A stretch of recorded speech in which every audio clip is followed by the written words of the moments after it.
Hello, everybody, and welcome back to another episode of Overwatch Weekly.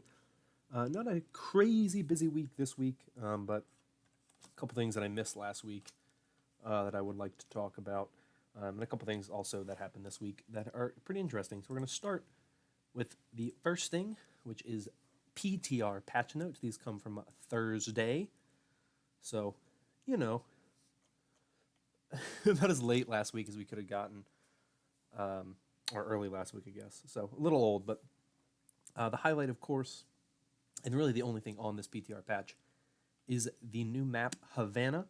It is the map that we play on in the Storm Rising event, but this is now live on the PTR as an escort map.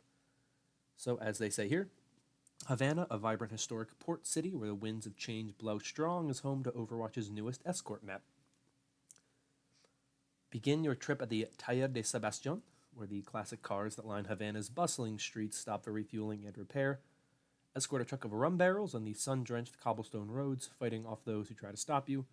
As you make your way, duck into a colorful building to escape enemy fire and savor the impressive flavors of Havana at La Cocina de Miranda or Café del Sol. Battle your opponents through the alleys until you reach the Don Rambatico Rum Distillery, a once little-known local treasure that has recently earned international acclaim. Finally, guide the jalopy through the distillery to its destination at the Havana Seafort, a historical landmark recently purchased by an anonymous financial group and closed to the public. The rest of the stuff in here is just bug fixes, most of them relating to Havana. Actually, all of them relating to Havana. So it's a small PTR update, but if you would like to see the map for yourself, of course, you can check out the PTR. If you do not have the PTR, I did a video showing it off, and you can find that in the description and in the cards. You can check that out if you would like. But we're going to move on to the next story, which has to do with our good old friend, Jeff Kaplan. Now, Jeff Kaplan, the day that the event dropped, was on O'Nickel's stream. O'Nickel, of course, a streamer, streams on Facebook. Used to stream on Twitch, now streams on Facebook, but he was at Blizzard HQ playing with Jeff Kaplan, and of course they had conversations about things. So Wyoming Mist, one of the MVPs on the forums, kept kind of a post about what happened and the things that people said. So let's take a look at all of the little notes that he has collected. This was before, of course, Havana was available to be played on the PTR, but the first thing was that Havana map will be a PvP map later down the road. We know that to be true. Neither Echo nor Sojourn are Hero 31. Jetpack Cat is also going to never be a hero. And there are big plans for Junker Queen in the long term. And the dev team is more focused on feature content, which I guess means, new ways to improve the game, new things to add to the game, because that's something that I guess was lacking in 2018, so I want to focus a little bit more on that this year.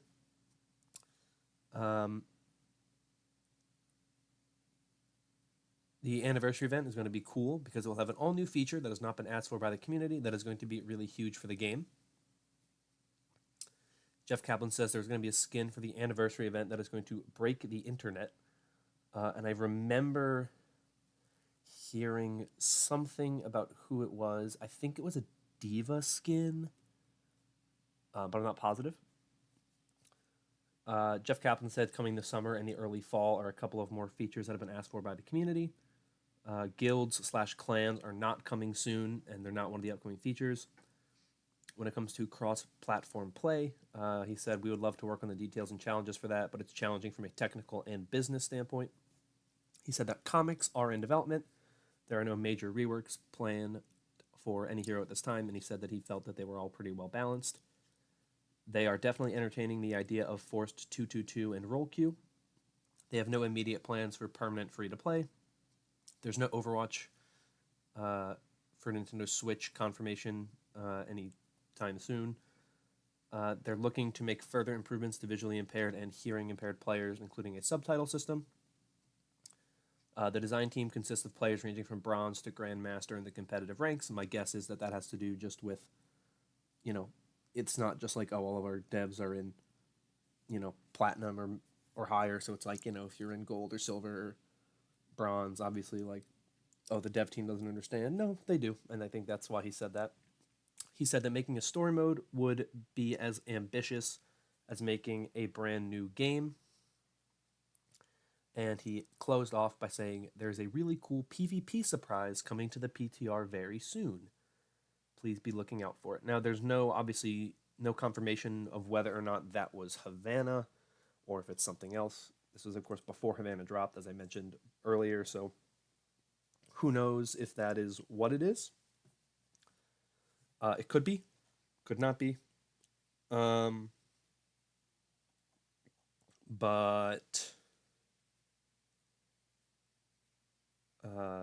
we don't know. There's a couple other comments, of course, on the Omnic dude. Jeff Kaplan said it was the cliffhanger. He said that Junker Queen has tons of artwork already created by Arnold Sang.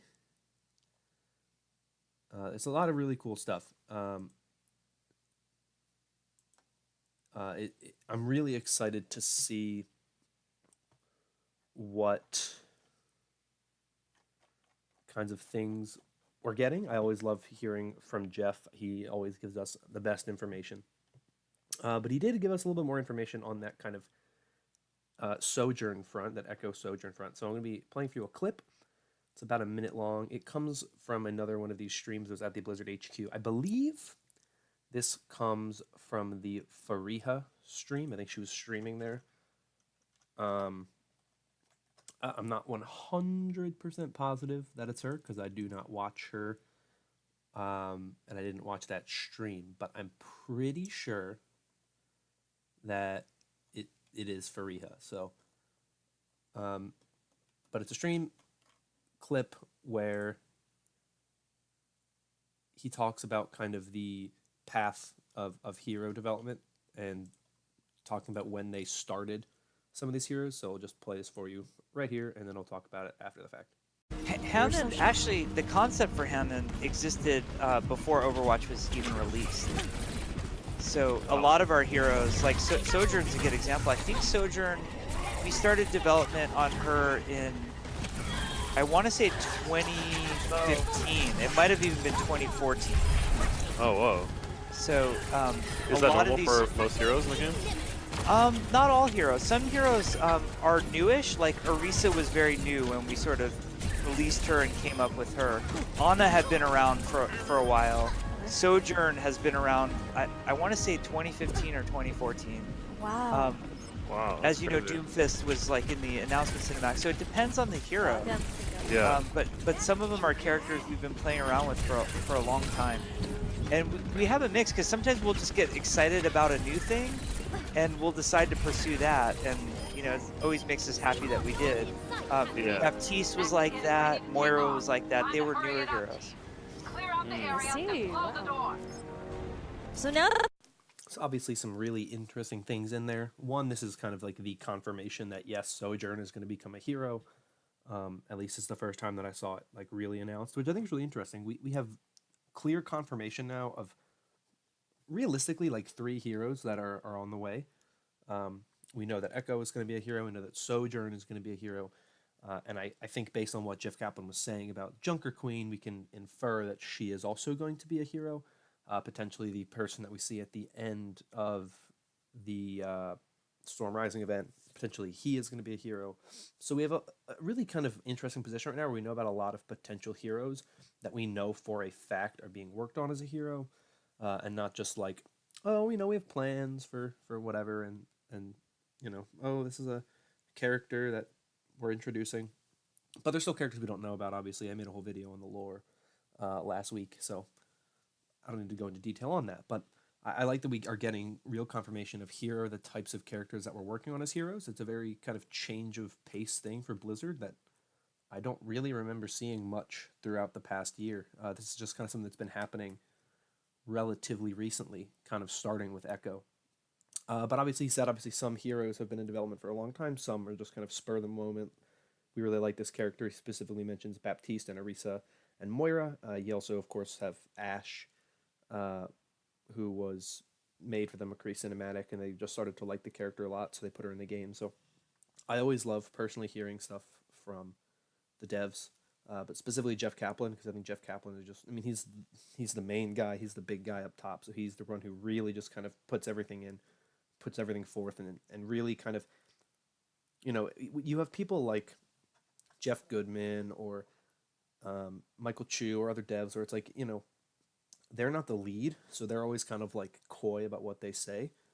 But Jeff kind of sets the tone. So Jeff can say what he feels is appropriate, and then everyone else kind of has to follow what he says. So when Jeff says something, it's always very nice to hear. So that's my main takeaway from that clip. I hope you enjoyed it. I hope you check out the link in the description. I have a link to the full tweet in the description. There's also a transcript in there. But I think this is personally one of my favorite parts about it. I'm sure there were other things in this stream that I missed, and I'm sure there's other stories this week that I've missed. It's been a very busy week for me, so I've missed a couple of things. But the last thing I want to talk about is that this weekend, this Saturday and Sunday, April 27th and April 28th, the Overwatch League will be in Dallas for the Dallas Fuel Homestand. There will be 4 games on Saturday, 4 games on Sunday. There's Paris Eternal and London Spitfire, Hangzhou Spark and Chengdu Hunters, Houston Outlaws and Seoul Dynasty, and LA Valiant and Dallas Fuel on Saturday. And those teams will all be in action again on Sunday, with Hangzhou playing Paris, Chengdu playing London, Seoul playing the Valiant, and Houston playing Dallas. The Battle of Texas is coming on Sunday at 6:15 Eastern. I guess that's 4:15 p.m. Mountain. I don't know what time zone Dallas is in. I'm sorry. Central. So it's in Central. So it'll be at 5:15 there. So that's this weekend if you want to check that out, of course. I thought I'd mention it because it is something different than just the usual week. We'll get to see some Dallas fans there. There's going to be, of course, next stage. It'll be in Atlanta. The stage after that, it'll be in LA for a homestand weekend, even though it's already in LA, but it is what it is. But anyway, those are all of the stories. Anything you want to check out that I talked about today will be linked in the description as always, but I'm going to get out of here now. Thank you so much for watching. If you enjoyed, consider liking and subscribing as it helps out a bunch. But until next time, I'm out of here. Thank you again for watching, and I'll see you all later.